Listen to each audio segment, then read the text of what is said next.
샬롬, 좋은 아침입니다. 2026년 4월 15일 매일 성경 순서에 따라서 창세기 25장 19절부터 34절까지 말씀을 함께 묵상하고 기도하는 시간을 가지도록 하겠습니다. 오늘 말씀의 제목은 에서와 야곱입니다. 말씀을 살펴보면 아브라함의 뒤를 이은 이삭은 그의 아내 리브가가 임신을 하지 못하자 여호와 하나님께 간구하며 기도해서 하나님께서는 그 기도에 응답하셨고 쌍둥이 에서와 야곱을 하나님께서 허락하십니다. 엄마의 태중에서부터 두 아이가 싸우는 가운데 하나님께서는 큰 자가 어린 자를 섬기리라 라고 말씀하시는 주권적인 선택을 말씀하십니다. 이후에 두 아이가 자라서 에서는 사냥하는 자가 되고 야곱은 엄마의 뒤를 쫓아 부엌에서 요리를 하는 이러한 사람이 됩니다. 에서는 사냥하고 돌아와서 허기를 참지 못하고 팥죽 한 그릇에 장자의 명분을 동생 야곱에게 팔아버립니다. 본문은 하나님의 주권적인 선택과 더불어서 하나님께서 주시는 그 신령한 복을 경홀하게 여기는 인간의 망령된 그 태도를 서로 대조하면서 보여주고 있습니다. 이제 우리 한 절씩 말씀을 살펴보면서 성경이 말하고 있는 진의를 함께 나누도록 하겠습니다. 먼저 첫 번째 단락을 보게 되면 19절부터 23절까지 말씀인데요. 여기에는 큰 자가 어린 자를 섬기리라 라고 말씀하셨던 하나님의 뜻이 담겨 있습니다. 자, 19절부터 21절을 읽어보면 아브라함의 아들 이삭의 족보는 이러하니라 라고 말씀이 시작하고 있습니다. 자, 이삭이 그의 아내가 임신하지 못하므로 그를 위하여 여호와께 간구하매 여호와께서 그의 간구를 들으셨으므로 그의 아내 리브가가 임신하였더니 라고 기록하고 있습니다. 자, 언약의 계승자였던 이삭, 아브라함의 언약을 계승했던 이삭도 아버지 아브라함처럼 기다림과 기도를 해야 되는 그러한 시험을 통과해야만 했습니다. 아브라함은 75세 때 하나님께 부름을 받아서 100세가 될 때까지 25년이라는 시간을 이삭을 얻기 위해서 기다렸지만 오늘 본문을 살펴보면 이삭 역시 결혼 후에 20년 동안 자식이 없었던 것을 우리는 볼 수 있습니다. 자, 이삭은 인간적인 방법, 첩을 쓰지 않고 오직 하나님께 기도함으로 응답을 받았던 모습을 우리는 또 한번 찾아볼 수가 있습니다. 그래서 박윤선 목사님은 언약의 자손은 이 육정으로 나는 것이 아니라 하나님의 은혜와 부모의 간구로 주어지는 약속의 선물이다 라고 이렇게 해설을 하고 있습니다. 태의 문을 여시는 분도 하나님이시고 태의 문을 닫으시는 분도 하나님이시다 라고 하는 그 말씀입니다.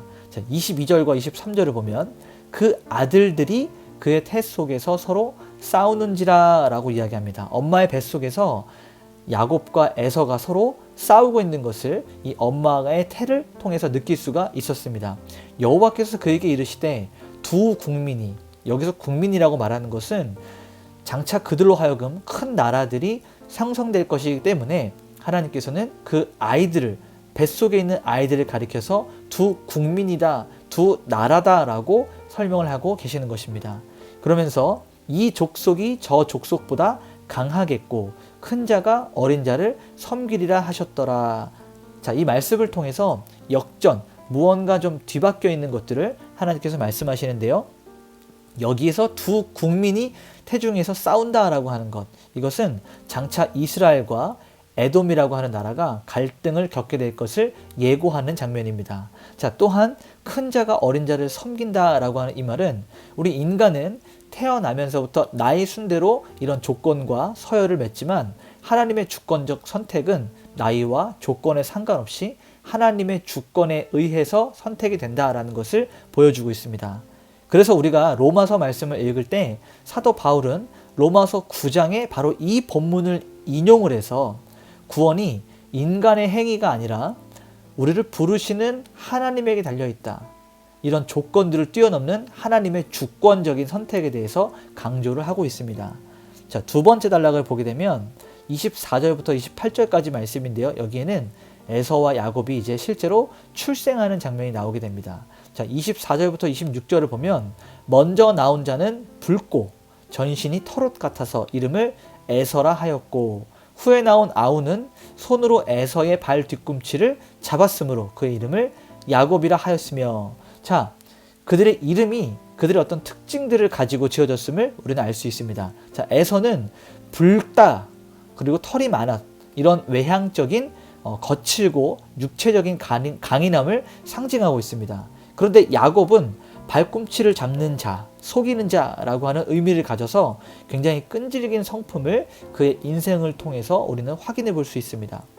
여러분, 야곱이 형의 발 뒤꿈치를 잡고 나왔다라고 하는 것, 그 이미 엄마의 뱃속 태중에서부터 하나님께서 두 국민이 서로 갈등을 일으킬 것이고 큰 자가 작은 자를 섬기리라 라고 하는 이러한 예언들을 이루어가는 이런 본능적인 모습들을 보여주고 있습니다. 자, 27절과 28절을 보면요, 그 아이들이 장성함에 에서는 익숙한 사냥꾼이었으므로 들 사람이 되고 야곱은 조용한 사람이었으므로 장막에 거주하니 이삭은 에서가 사냥한 고기를 좋아하므로 그를 사랑하고 리브가는 야곱을 사랑하였더라.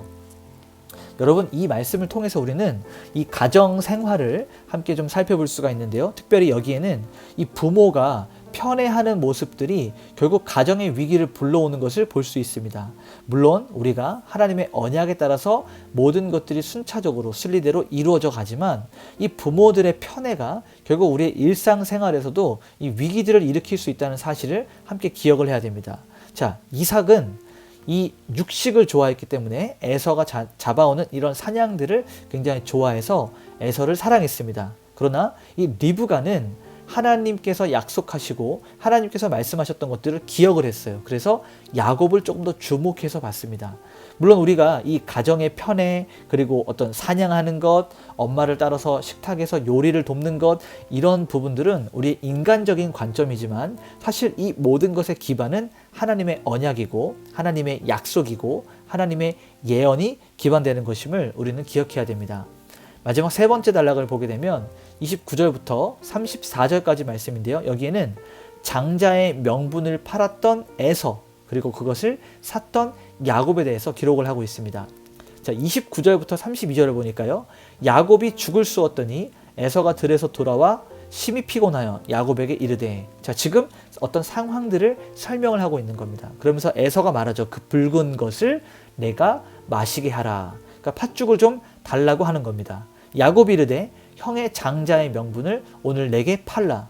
에서가 이르되 내가 죽게 되었으니 이 장자의 명분이 내게 무엇이 유익하리요. 자, 이것은 우리가 조금 더 좀 경건하게, 그리고 조금 더 정제돼서 이런 표현들이 돼 있지만, 사실은 우리가 편하게 생각하면 내가 배고파 죽겠는데 그따위 그런 명분, 이것이 무엇이 중요하냐라고 이야기하는 이 에서의 장자의 명분을 가벼이 여기는 모습들을 우리는 볼 수 있습니다.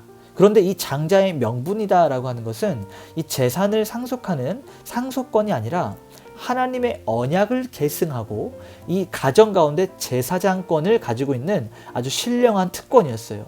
그런데 에서는 당장 내가 배가 고프고 육체적인 허기, 그리고 피곤함 때문에 정말 중요했던 영원한 가치, 하나님 나라의 그 가치를 포기하게 됩니다.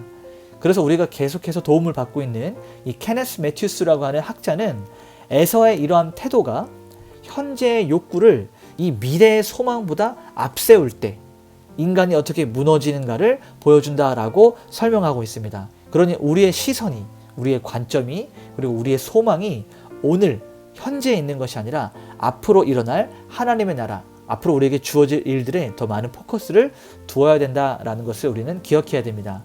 자, 33절부터 34절을 마지막으로 보게 되면 야곱이 이르되 오늘 내게 맹세하라. 에서가 맹세하고 장자의 명분을 야곱에게 판지라. 야곱이 떡과 팥죽을 에서에게 주매 에서가 먹으며 마시고 일어나 갔으니 에서가 장자의 명분을 경홀히 여김이었더라. 자, 성경이 에서가 장자의 명분을 경홀히 여겼다라고 말하는데, 이것을 굳이 여기에 기록해 놓은 이유는 장자의 명분이 중요한 의미가 있었기 때문에 그것을 대하는 에서의 경솔했던 태도를 분명히 언급하고 있는 것입니다. 자, 야곱은요, 기회주의자였어요. 굉장히 치사한 사람이었고 우리의 인간적 관점으로 보면 야비한 사람이었습니다. 그러나 그에게 있었던 가장 중요한 중심은 무엇이냐? 하나님이 주시는 그 복에 대한 열망이 있었다는 것이죠.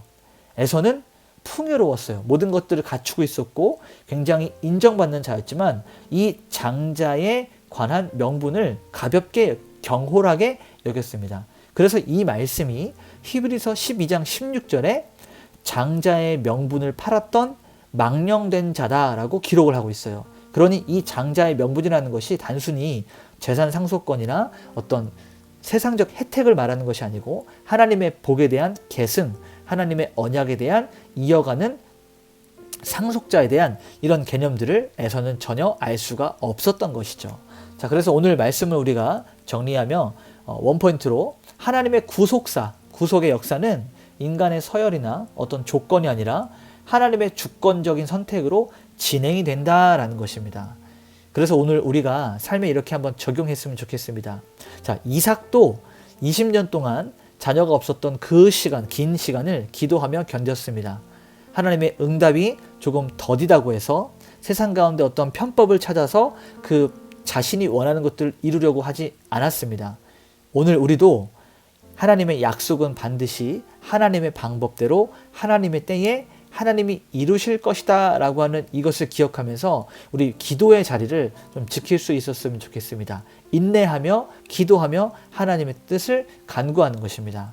우리 같이 한번 오늘 이렇게 기도하겠습니다. 하나님, 제 삶에 혼돈이 찾아올 때 이삭처럼 하나님 앞에 엎드리게 하시고 제 뜻이 아닌 하나님의 주권적인 선택과 인도하심을 전적으로 신뢰하게 하여 주시옵소서. 우리 이러한 마음으로 하나님 앞에 간절히 구하며 기도하는 오늘 하루가 될 수 있기를 간절히 소망합니다. 기도하시겠습니다.